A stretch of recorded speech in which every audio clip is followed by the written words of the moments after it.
श्री श्री 108 श्री हजूर सदगुरु दाता दयाल जी की ओर से प्रेम भरी शुभ आशीर्वाद।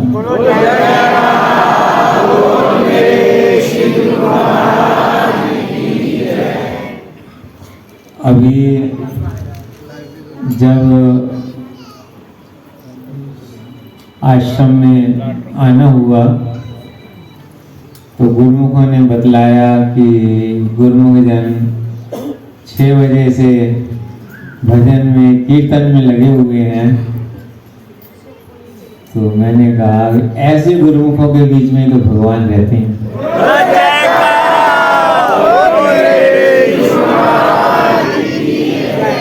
स्वयं भगवान के ही वचन है कि जब नारद जी ने भगवान श्री कृष्ण से पूछा कि प्रभु आप कहाँ रहते हैं, तो भगवान ने क्या आप योगियों के हृदय में रहते हैं या वैकुंठ में रहते हैं, तो भगवान ने यही उत्तर दिया, ना हम बसामी वैकुंठे योगी नाम हृदय रचे, कि ना तो मैं वैकुंठ में निवास करता हूँ और ना ही योगियों के हृदय में करता हूँ। तो उसने कहा कि प्रभु फिर आप कहाँ करते हैं? ऐसी एक बार श्री सतगुरुदेव दाता दयाल श्री पंचम पातशाही जी महाराज न्यूयॉर्क आश्रम में विराजमान थे और संगत श्री चरणों में मत्था टेक रही थी। तो एक परिवार के साथ एक बालक आया, उसने श्री गुरु महाराज जी से पूछा कि प्रभु क्या आप ऊपर रहते हैं? तो जैसे कि बच्चों को सिखाते हैं कि भगवान ऊपर रहते हैं, तो उसने कहा चलो भाई भगवान से पूछ लेता हूँ कहाँ रहते हैं। तो श्री गुरु महाराज जी से पूछा कि भगवान क्या आप ऊपर रहते हैं?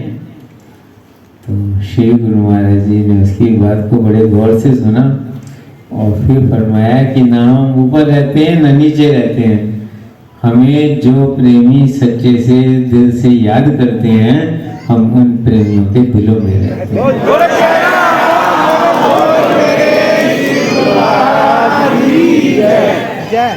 तो भगवान श्री कृष्ण ने ये उत्तर दिया कि मद भक्ता यत्र गायते तत्र तिष्ठा में नारद, कि जहाँ प्रेमी जन मेरे भक्त जन बैठकर मेरे ध्यान में मगन होकर के मेरा संकीर्तन करते हैं, मैं उन भक्तों के बीच में रहता हूँ।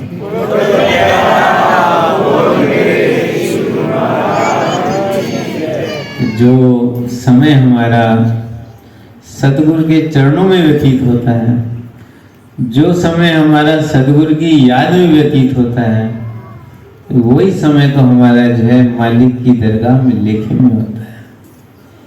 संतों ने वर्णन किया ना, कबीर संगत साध की साहिब आवे याद, कि सतपुरुषों की सत्संगत में सतपुरुषों के चरणों में जो है जीव को परमात्मा की याद आती है। संसार में तो भूल जाता है, संसार के सुखों में तो भूल जाता है। जिस समय महाराज युधिष्ठिर को हस्तिनापुर का सिंहासन मिल गया, जब वो चक्रवर्ती सम्राट बन गए, तो भगवान श्री कृष्ण वहां से जाने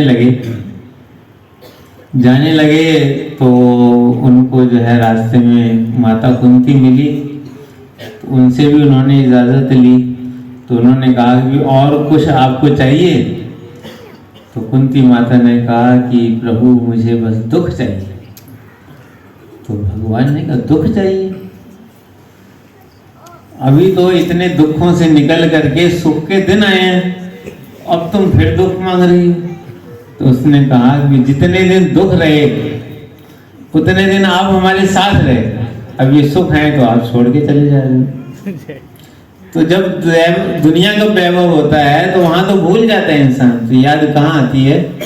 कहते हैं सब तुलसी संगत साधकी तो साहिब आमिए। जब जीव सदपुरुषों के चरणों में आता है, जब सत्संग में आता है तो उसे किसकी याद आती है? तो उस मालिक की याद आती है। तो लेखे में सोई घड़ी बाकी दिन बर्बाद, बाकी का जो समय तो वो तो यूं ही चला जाएगा। दुनिया में जितना भी समय गया वो कोई लेखे में नहीं आएगा। जो एक एक पल आपका महापुरुषों की सत्संगत में, सदगुरु की याद में, सदगुरु के पूजन में, सदगुरु के आराधन में, सदगुरु के सिमरन में व्यतीत होता है, वो मालिक की दरगाह में, श्री परम दयाल जी की दरगाह में लिखा जाता है।